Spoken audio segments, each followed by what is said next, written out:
Okay, hello everyone, it's Salar and we are in part 26 of our tutorial, a tutorial to writing a real-time operating system. In previous part, I talked about function and implementing a function in ARM processor, okay?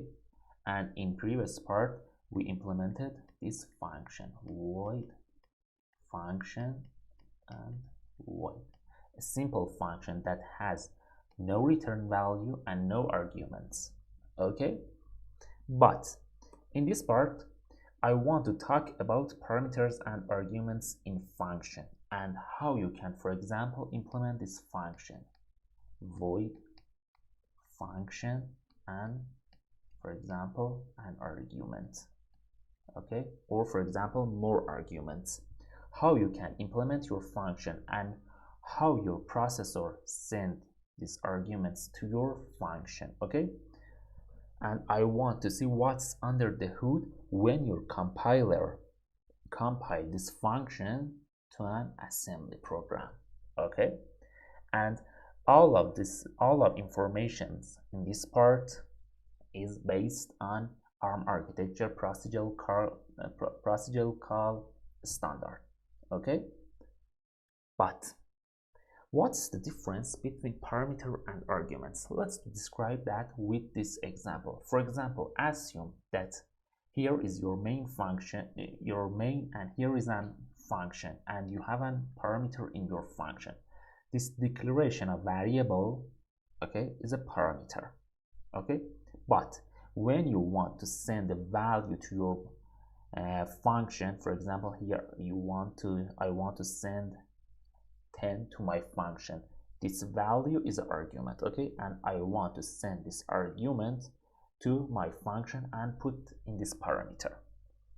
Okay, so here is difference between parameter and argument in a function, in a C function. But how we can send arguments to function parameter passing, and what is parameter passing? For example, assume that you have a function void function int, for example a0 and another integer value a1. How we can send argument to this function? To send argument to function, your compiler will use co-registers and stack. Up to 4 words in your parameters. For example, assume that you have 4 integer value as a parameter of your function. Okay, for example, a0, a1, a2, and a3. You can use register r0, r1, r2, and r3 to send your arguments to your function. For more arguments than 4 words, okay, you can use your stack memory to send your arguments to your function. Okay, but let's to give you more information about sending your parameters with co-registers. Okay, for example, assume that here is your code in C and your compiler compiled your code to this assembly code. Here is a simplified assembly code of your main function. Okay, when your processor want to jump to this function, before that put your value of your argument in register r0, and after that branch to your function, and in your function register r0 you will have your argument. Okay, oh, for example, assume that you have 2 integer value as parameter of your function, parameters of your function. In main function, first put assume here is 11. First put this value in register r1 and put this value in register r0 and jump to your function. Okay, in your function in register r0 and r1 you will have your arguments. So up to 4 words, for example, 4 integer value, for example, int a 0 to int a 3 in your function. Okay, you can send your arguments with register r0 to r3. Let's see an example in GCC, and let's see the object code of main function. So here is an example, and in my example I have 4 functions. Function 0 has just 1 argument, okay, 1 integer value a0. Function 1 I have 2 arguments. Up to function 3 I have 4 arguments, because the maximum number of my arguments is 4, and I have 4 word as a parameter in this function. In all of my functions I can send, and my compiler will send these values to functions by co-registers. Okay, let's compile this code and see the object code of main function. Make my project and see the object code of my main function. Okay, so I have function 0, function 1, function 2, and function 3. Okay, and I have main function. In my main function, I will teach what's these lines, okay, in next slides. But before jumping to function 0, first your compiler put this value to register r0, this argument register 10. Okay,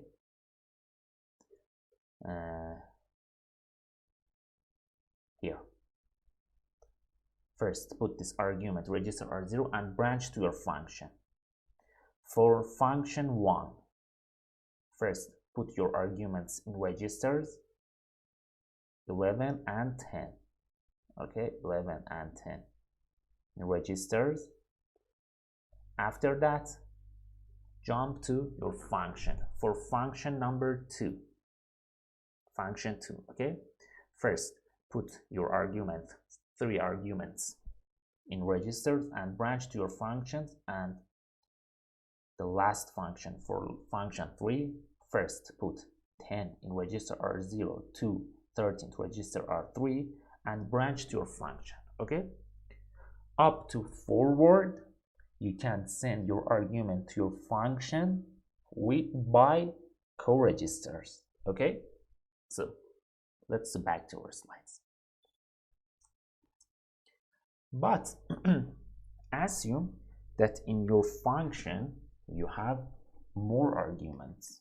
For example, void function int a0 to int a5. You have 6 integer values, 6 words. How you can send your argument to your function? You can send the function argument up to 4 words by register r0 to r3. To sending more arguments, more arguments, for example here a4 and a5. Your compiler must use function stack. You know what is stack data structure, but what is function stack? Okay, what is function stack? An important thing when you want, for example, write an operating system, function stack is so important, okay, to writing an operating system. But what is function stack? Other names for function stack is activation record or stack frame. Okay, stack frame, activation record, and function stack are identical. Okay, but each function, what's function stack? Each function has a dedicated stack space. Each function has a dedicated stack space in your main stack. You know that your main stack is in your RAM, okay, and in your function stack or stack frame you can hold a copy of some registers, a copy of arguments that you send to your function, your local variables, and other things. Okay, I will refer to stack frame in future parts, okay, because for developing a real-time operating system or other operating systems, a stack frame is so important topic. Okay, so but according to procedure call standard, the boundary of your activation record stack frame must be 8-byte L1. Okay, I will give you some example for this in next slides. Okay, but let's to give you more information. Assume that here is your RAM, for example SRAM or your STRAM. Okay, and here is your main stack. Okay, in your main stack, your compiler use your main stack to save your stack frame in your memory. Okay, your compiler uses that. But let's give you more information and more detail about stack frame. For example, assume that your compiler want to compile this code. Okay, in your main function you want to jump to your function with this argument. When you are in your main function in your stack, assume that here is your main stack in your RAM. Okay, when you are in your main function, you have just one stack frame in your stack for main function. Okay, and stack pointer is here. When you jump to this function, you will have another stack frame in your stack, and your stack pointer point to this address. And when you return from your function,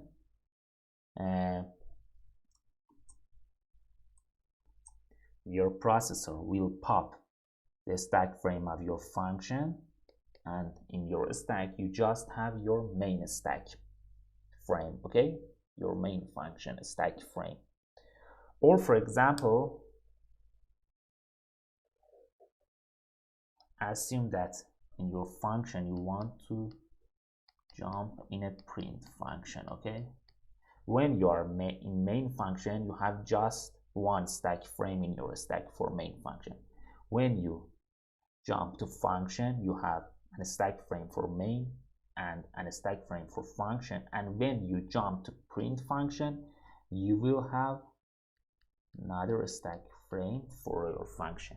When you return from your print, your processor will pop this stack frame, and when you return from your function another time, your processor will pop this stack frame and remove that from your main stack.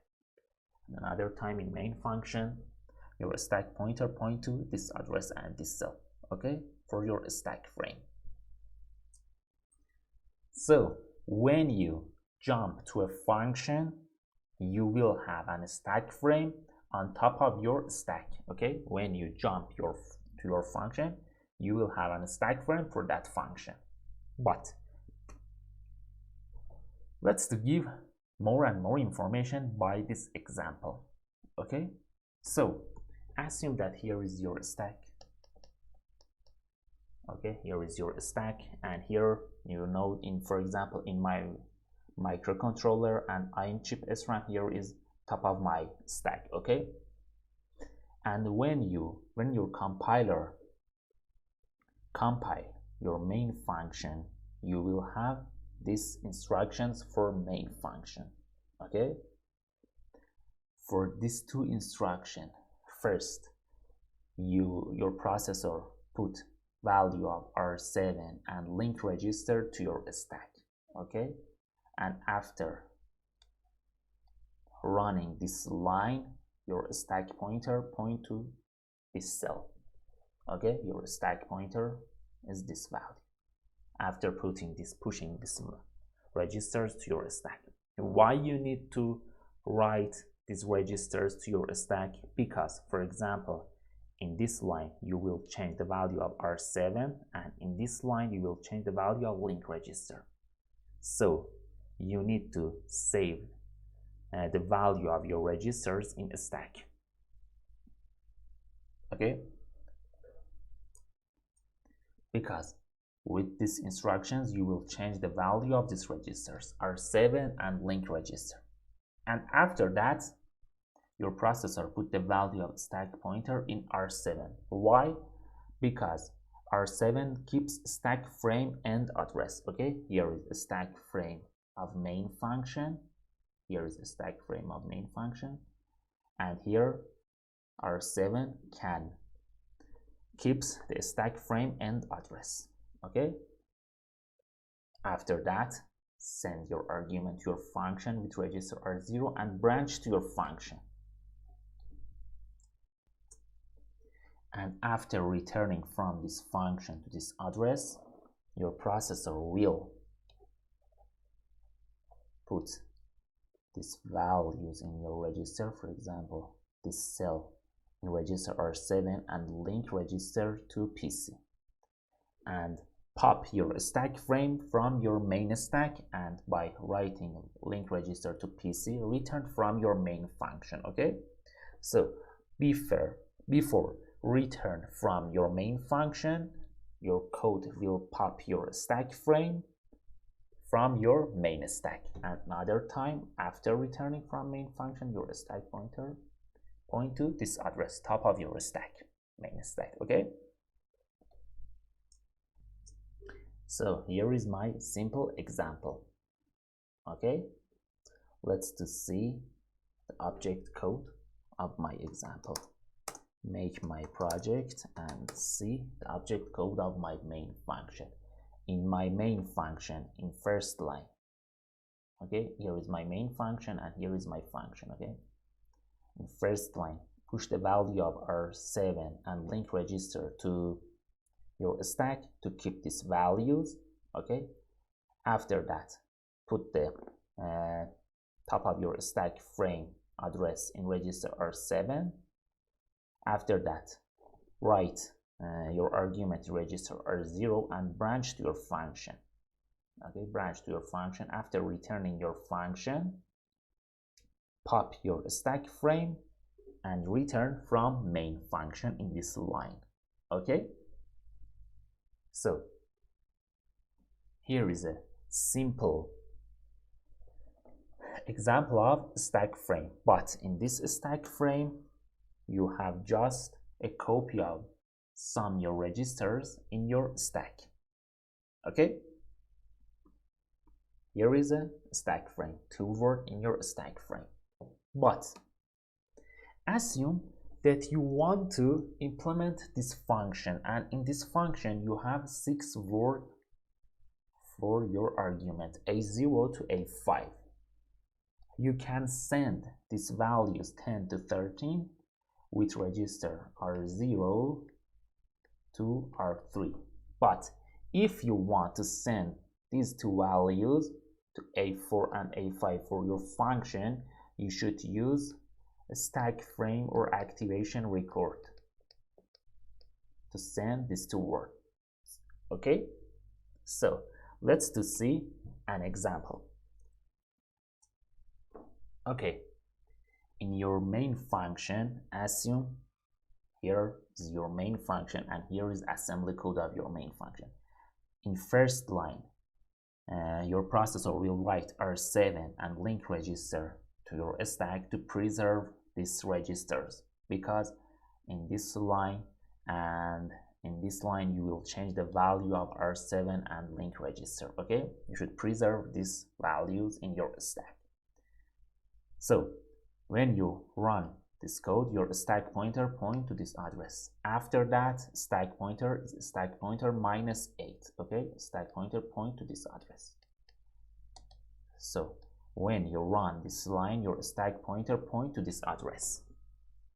Okay, because you want to put your argument in a stack. Okay, A4 and A5 in a stack. In this line, in this instruction, your processor will put this address stack pointer plus 8, this address to R7, because in R7 you should keep the end address of main stack frame. Okay, here is for main stack frame, and top of that is for function stack frame. Okay, for function stack frame. So R7 point to this address, top of main stack frame R7. Okay, after that write your arguments in your stack frame of your function. Okay, put the value of 15 in register R3 and save the register R3 in stack pointer plus 5 plus 4. Stack pointer plus 0 is here and stack pointer plus 4 is here, this cell. So put the value of 15 in function stack frame. Okay, another time put 14 in this address, stack pointer plus 0, stack pointer plus 0. So in this way you can write, your compiler will write your arguments A4 and A5 in function stack frame, and after that write argument 1 to argument 3 to register R0 to R3. Okay, these arguments with registers like before, and these two arguments in your stack frame of your function, and branch to your function. So after that, now you are in your function, this function. Okay, instead of this slide, your stack pointer point to this cell of your stack. Okay, or your main stack. In first line, save the value of R7. Okay, preserve the value of R7, because in this line you will change the value of R7. You don't need to save the value of link register in this function, because in this code you will not change the value of link register. You should just the value of R7, okay, in this function. Okay, so after this line, your stack pointer point to this cell. Okay, and after that sub stack pointer minus 20. After this line, your stack pointer put to this address. Okay, and write the value of your stack pointer in R7, because here is top of your function stack frame. Your function stack frame is here. Here is end of your function stack frame, and you should write the end address of your function stack frame to register R7. Okay, like before. Right, the end of your stack frame function to register R7.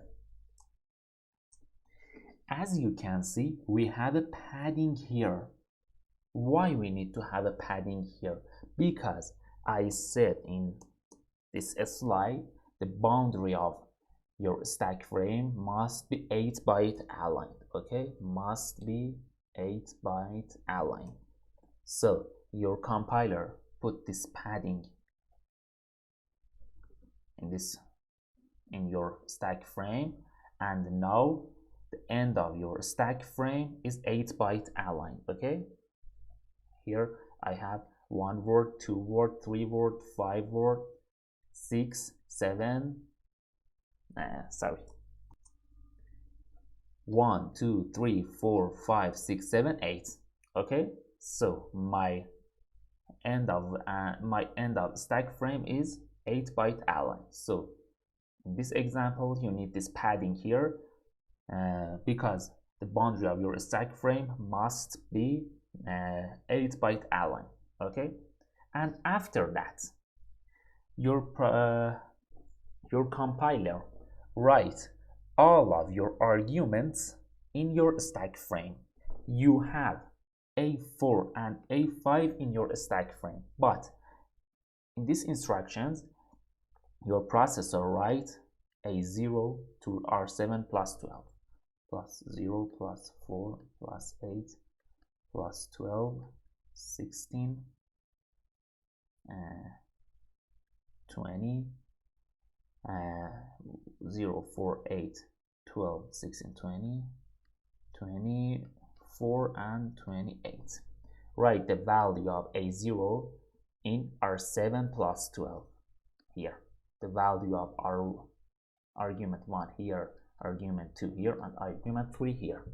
Okay, so as I said in this slide, you will have copy of your arguments in your stack frame. Here is a stack frame of function, and I have a copy of all my variables and some registers in my stack frame. So let's see this example in GCC. Okay, here is our example, and in this example I want to send these arguments by co-registers for these arguments and stack frame for these arguments. Okay, A4 and A5 with stack frame. Let's do compile project and see the object code first for main function. So to send A0, A1, A2, and 3, you can use your register. But for send value of A5,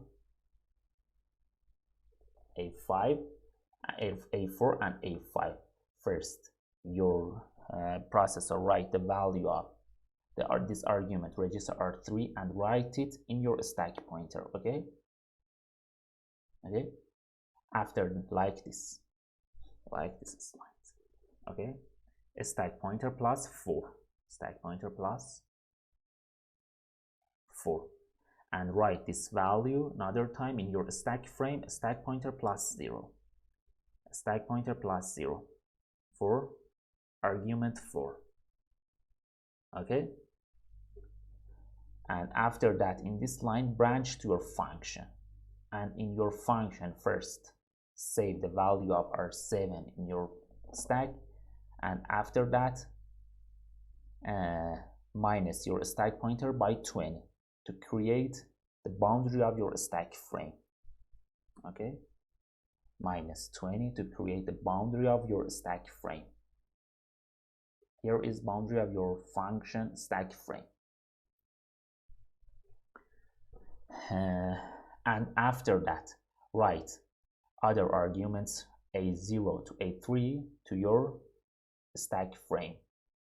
Okay, A0 to end of your stack frame R7 plus 12, A0 here, end of your stack frame R7 plus 12, and other arguments in your stack frame. Okay, for example, assume that add some code here, for example A0 plus plus and for example A5 plus plus. Save that.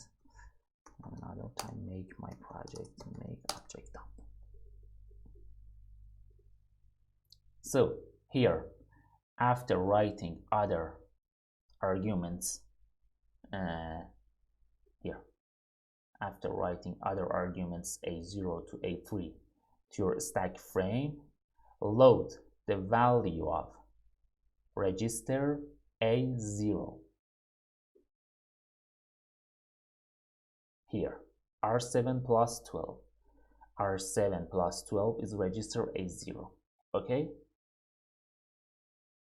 after that add it with 1 A++ and another time save A0 to its address in your stack frame.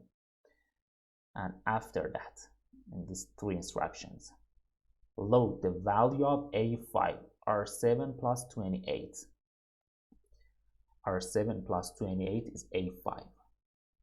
Okay, is A5. A5 plus plus, add S, R3 with 1, another time, save the value of A5 plus plus in your stack frame. Okay, so here is an assembly code of your function.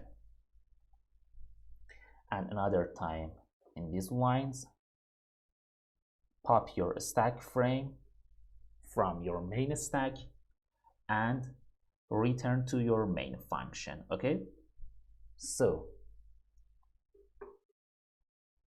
here was a simple introduction about stack frame and activation record in ARM architecture. A stack frame in other architectures, for example Intel x86, is different, and this information was based on ARM architecture procedure call standard for ARM processor. Okay, this was for ARM processor, and in other architectures the structure of a stack frame is different. Okay, but you will have more info, more data in your stack frames, for example local variables and other things. Okay, local variables, you can have your local variables or your function in your stack frame, but I will talk about return value and local variables. You can have your return value and your local variables of your function in your activation record. I will talk about that in next part. So it's enough for this part, and I will see you in next part. Thank you very much to see me.